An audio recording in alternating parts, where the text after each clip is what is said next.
Hello everyone, welcome to my YouTube channel TBS the Banglish study. এর আগের ভিডিওতে আমরা যেমনটা বলেছিলাম যে আমরা ইংরেজি শিখবো একদম জিরো থেকে ধাপে ধাপে। তো আজকে আমরা শিখবো ইংরেজি যে বেসিক জিনিসটা, সেটা হলো লেটার কাকে বলে। লেটার মানে হলো বর্ণ। বাংলাতে যেমন অ থেকে চন্দ্রবিন্দু চাঁদ পর্যন্ত 52টা বর্ণ আছে, ঠিক তেমন ইংরেজিতেও এ থেকে জেড অব্দি 26টি লেটার আছে। এ বি সি ডি করে এ থেকে জেড অব্দি প্রত্যেকটা বর্ণকেই ইংরেজিতে লেটার বলা হয়। এবার আসবো অ্যালফাবেট কাকে বলে। অ্যালফাবেট কথার অর্থ হলো বর্ণমালা।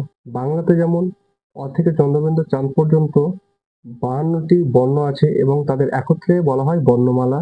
ইংরেজিতে তেমন এ থেকে জেড অব্দি 26টি লেটার আছে। এই 26টি লেটারকে একত্রে বলা হয় অ্যালফাবেট।